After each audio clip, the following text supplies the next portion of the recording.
Welcome to ETB Boxing, where we tell the story behind every punch and every fight. Today we dive deeper into the journeys, the rivalries, and the legacy-defining moments that shape the sport we love. It's fight week. The tensions have been steadily building towards one of the most intriguing matchups in recent boxing history. On September 13th, two world-class fighters will meet, Canelo Álvarez and Terence Crawford.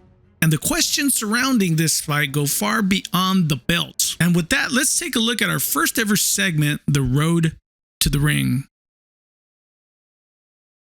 Journey of Canelo Álvarez is the stuff of legend. Born in Guadalajara, Mexico, he turned pro at just 15 years old. From teenage prodigy to unified world champion across multiple divisions.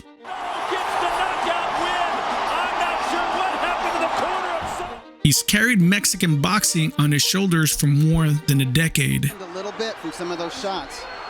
Like I said, he's always been susceptible in the opening round of his bouts. But recently, the conversations has shifted. Critics argue he's slowing down even while the wins keep piling up.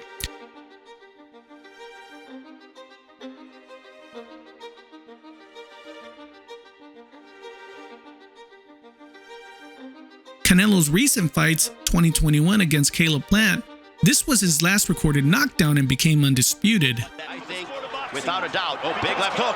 Plant might have gotten hurt. Right uppercut, down goes Plant for the first time in the fight. And that, oh boy, he's hurt.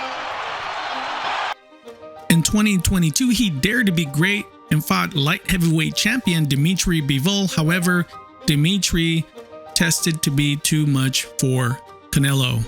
Here in Las Vegas, decision.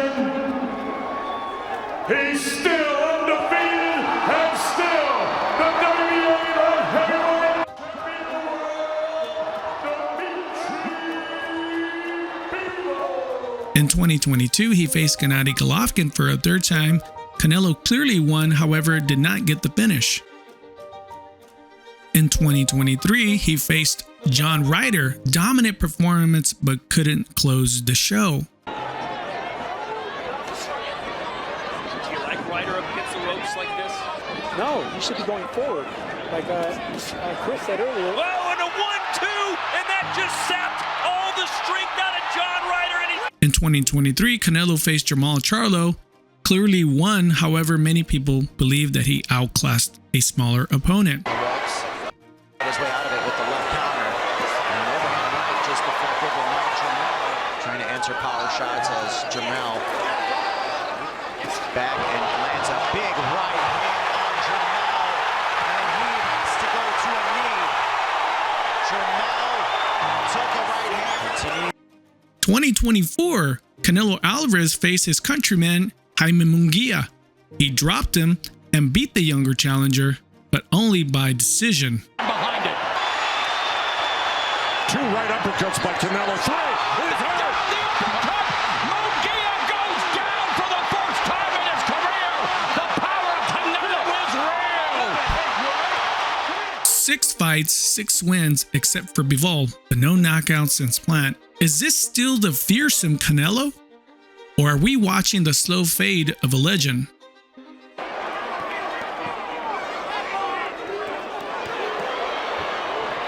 For every great champion, there comes a moment when the roar of the crowd collides with the weight of time. And across the ring, Canelo faces a man who has waited his entire career for this opportunity. Terence "Bud" Crawford is a different story. From Omaha to the world stage, he's dominated every division he's touched: lightweight, junior welterweight, and welterweight. But his career has always carried an asterisk. Did he face enough elite oppositions? I walked you down when you were supposed to be the bigger man. Yeah, hey, you say that because you're fighting with nobody, and you obviously look like you're a great fighter. For years, promotional politics kept him away from the biggest names. Still, every time he got a shot, he delivered. My decision was made already. You know, Bob couldn't secure me the Spence fight when I was with him. So how you going to secure me the Spence fight when I'm not with him? So, you know, I'm moving forward with my career right now, and I wish everybody the best. 2020, he faced Kell Brook. He won clearly with a sharp TKO win. Their heads sliced together at some point, too. I think both.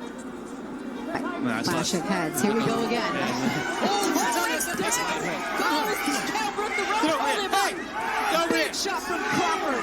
2021, he faced Sean Porter and managed to do something that no other man has ever done to Sean Porter, and that is to stop him. There is the knockdown scored in round 10 by the champ.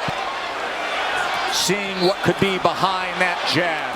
There's a combination. There's a lead left hand. Crawford for the moment. There's the overhand right. And another combination. In 2022, he faced David Avanesyan. It was a stay busy fight, but it ended with a brutal knockout. He's picking it up now. Yeah. Just hanging down what we call the bread back. Crawford's taking it up the gears. Nice. What a right-hand king is still on top of its game. In 2023, he faced Errol Spence, a career-defining night dominated to become undisputed. There's a big left by Crawford, backing up Spence, and digging to the body. Spence is hurt. Spence is hurt. And here comes Spence, though, as Crawford, and down goes Spence for the second time in the fight. And Spence is hurt. The seventh. A big shot. Down goes Spence for the third time in the fight. But now, at 39 years old, he steps into a heavier division, daring to face a proven champion in Canelo Álvarez. I think it's a little more active, throwing his hands, power punches so far, nearly 2-1 for Canelo. Look at that percentage. Two champions, one tested by time, the other daring to defy it. But how do their styles collide when the bell rings? That's where the real chess match begins. Canelo is a master counterpuncher, patient, powerful, and deadly to the body. Canelo, and be aggressive and show heart, and you'll make a great fight every time. Well, this is why people are so that's it. But his footwork has slowed. He now relies more on timing and positioning than raw speed. Crawford is versatile in motion, a switch hitter who can fight southpaw or orthodox, punishes mistakes with precision, and thrives on breaking opponents down mentally and physically. Like any good chess player, Crawford is adept at setting up lose-lose situations for his opponents, inviting them to attack so that he can force a mate they never saw coming. As Tall put it, you must take your opponent into a deep dark forest, where 2 + 2 = 5, and the path leading out is only wide enough for one. And this is the foundation of Crawford's style, setting up situations where he can anticipate an opponent's reaction so he can counter that reaction. Here are some key questions. Can Canelo cut off the ring and slow Crawford with body shots? Can Crawford's speed and adaptability carry into a heavier division? Will Canelo's experience prove too much, or will Crawford's hunger expose the decline? Styles make fights, but legacy makes legends, and that's where the stakes rise even higher. In most sports, you get second chances. A bad game, a rough season, you can bounce back. But in boxing, one bad night can define your career forever. For Canelo, victory means silencing critics and proving he still rules boxing's biggest stages. A loss, though, could mark the twilight of his career. For Crawford, victory would elevate him into immortality, erasing all doubts and cementing him among the all-time greats. But a loss might leave fans saying he dared too late at the age of 39. Two fighters, one ring, no do-overs. Only one will walk away with his legend intact. This isn't just another fight. This is a crossroads, a night where greatness is tested and history is written. On September 13th, we'll find out, will Canelo's experience and power remind the world why he has carried boxing for more than a decade?